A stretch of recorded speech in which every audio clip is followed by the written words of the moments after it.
बोलिए मोक्षदा एकादशी माता की जय। बोलिए मेरे श्याम प्यारे की जय। प्यारे भक्तों, नवंबर व दिसंबर के बीच आने वाले मार्गशीर्ष या अगहन मास के शुक्ल पक्ष की यह मोक्षदा एकादशी वास्तव में मोक्ष को प्रदान करने वाली एक दिव्य एकादशी है।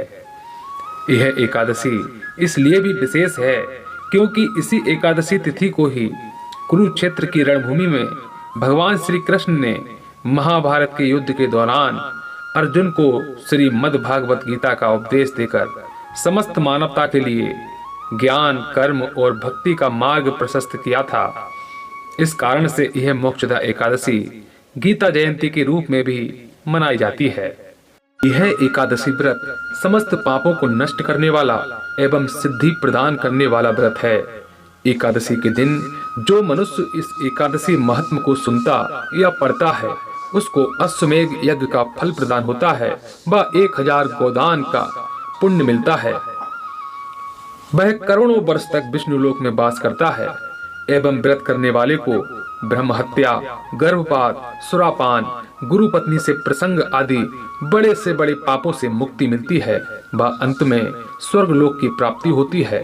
अतः यह एकादशी का व्रत सर्वोत्तम व सर्वश्रेष्ठ व्रत है।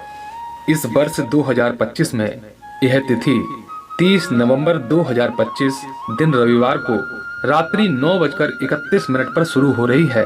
अतः सूर्य उदय तिथि के अनुसार यह एकादशी व्रत 1 दिसंबर 2025 दिन सोमवार को विधि पूर्वक रखा जाएगा, जिसका पारण 2 दिसंबर 2025 को सुबह 6:52 से 9:03 तक हम कर सकते हैं।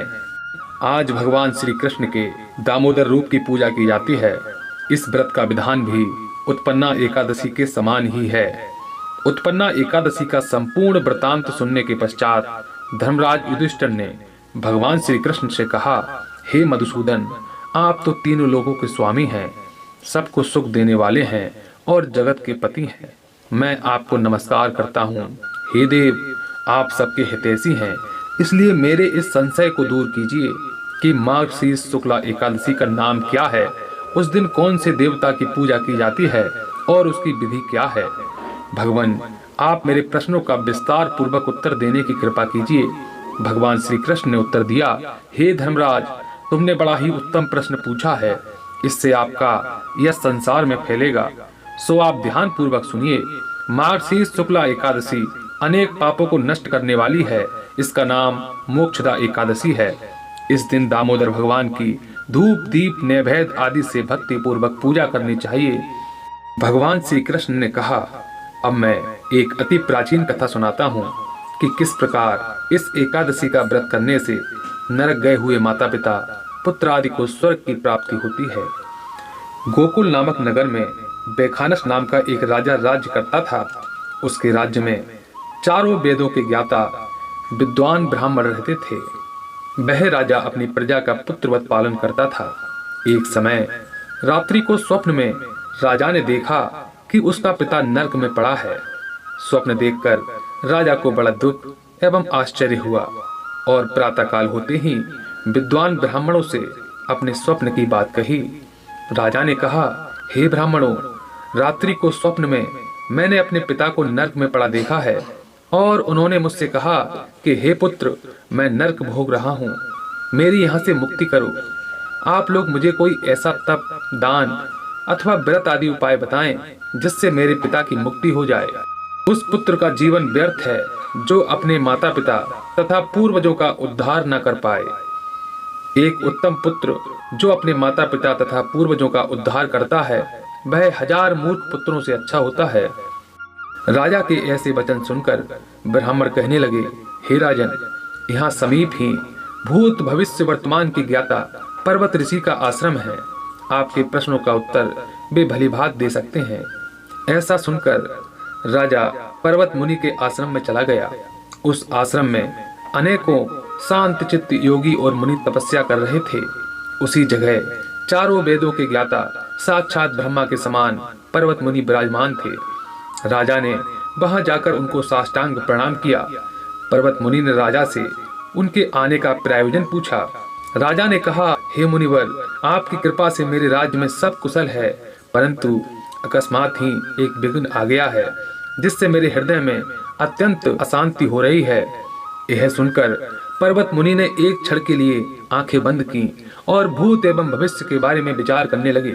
फिर बोले, राजन, मैंने अपने योग बल से तुम्हारे पिता के सब कुकर्मों को जान लिया है। उन्होंने पूर्व जन्म में सौत के कहने पर अपनी दूसरी कामातुर पत्नी को ऋतुदान मांगने पर भी नहीं दिया था।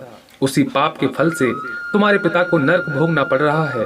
तब राजा बोला, हे महात्मन, मेरे पिता के उद्धार के निमित्त कोई उपाय बताएं। पर्वत मुनि बोले, हे राजन, मार्गशीर्ष शुक्ल एकादशी को उपवास करने से उसके पुण्य को अपने पिता को संकल्प कर देना। उस एकादशी के पुण्य के प्रभाव से अवश्य ही आपके पिता की मुक्ति होगी। मुनि के वचनों को सुनकर राजा अपने महल में वापस आ गया और कुटुंब सहित इस मोक्षदा एकादशी का व्रत किया। फिर उस उपवास के पुण्य के प्रभाव से राजा के पिता को नरक से मुक्ति मिल गई और वह स्वर्ग को प्रस्थान हुए। मार्गशीर्ष मास के शुक्ल पक्ष की इस मोक्षदा एकादशी का व्रत करने वाले के समस्त पाप नष्ट हो जाते हैं और अंत में उसको स्वर्ग लोक की प्राप्ति होती है। इस व्रत से बढ़कर मोक्ष देने वाला अन्य कोई भी व्रत नहीं है। इस कथा को पढ़ने तथा सुनने से वाजपेय यज्ञ का फल मिलता है। यह व्रत मोक्ष को देने वाला तथा चिंतामणि के समान सभी चिंताओं को दूर करने वाला व्रत है। इतना कहकर भगवान श्री कृष्ण मौन हो गए। आइए प्यारे भक्तों, अब आपको बताते हैं एकादशी व्रत के कुछ महत्वपूर्ण 11 नियम। मान्यता है कि इन 11 नियमों का पालन करके व्रत रखने वालों पर माता एकादशी व भगवान श्री हरि नारायण व खाटू श्याम जी की विशेष कृपा होती है। नियम नंबर 1, एकादशी व्रत से एक दिन पूर्व अर्थात 10वीं तिथि से पारण तक आपको ब्रह्मचर्य अवस्था में रहना चाहिए। नियम नंबर 2, 10वीं तिथि को साधारण सात्विक भोजन करें व व्रत वाले दिन अन्न का सेवन न करके फलाहार लेना चाहिए। नियम नंबर 3, इस दिन किसी की निंदा, चुगली, झूठ व बुराई आपके व्रत को खंडित कर सकती है। नंबर 4, एकादशी के दिन बाल व नाखून काटना पूर्णतया वर्जित होता है।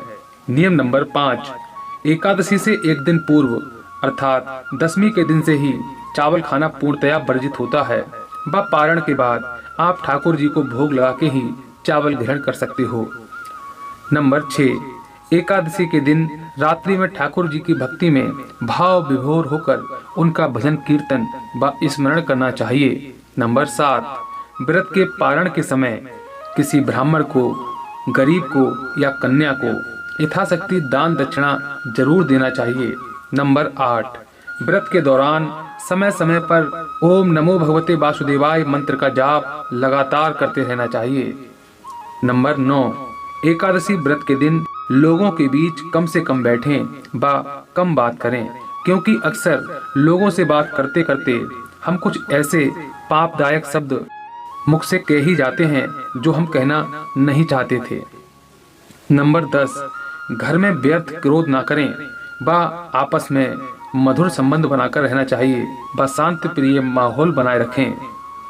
नंबर 11, एकादशी व्रत वाले दिन ठाकुर जी को तुलसी दल का भोग अवश्य लगाना चाहिए, लेकिन ध्यान रहे यह तुलसी दल 10वीं के दिन ही तोड़कर पानी में डाल दें ताकि एकादशी तक सूखे नहीं, क्योंकि तुलसी दल एकादशी वाले दिन तोड़ना पूर्णतया वर्जित होता है।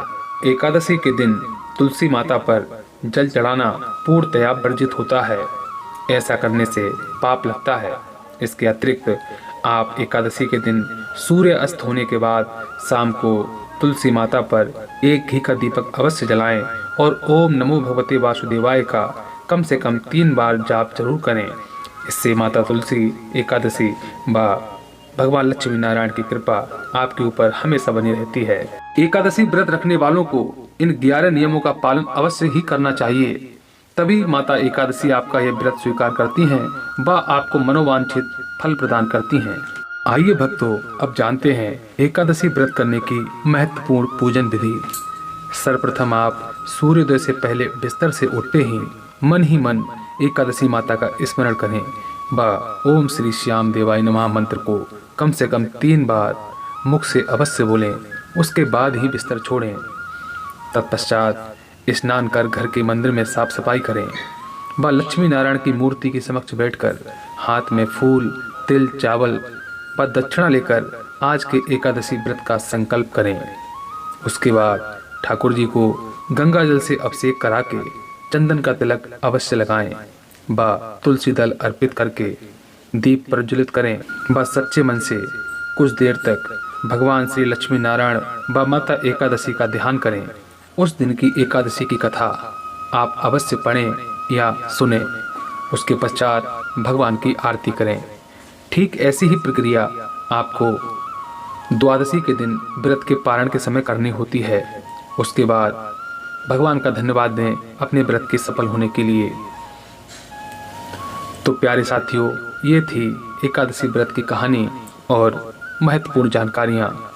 उम्मीद करता हूँ आपको बहुत पसंद आई होंगी। यदि पसंद आई हो तो वीडियो को लाइक जरूर करिएगा। आपने हमारी यह पूरी वीडियो बहुत ही धैर्यपूर्वक देखी, इसके लिए आपका तहे दिल से हम धन्यवाद व्यक्त करते हैं। मैं हूँ आपका भाई बाबा का सेवक अलंकार तोमर। चलिए प्यारे साथियों, मिलते हैं अगली एक नई वीडियो में। तब तक जय श्री श्याम।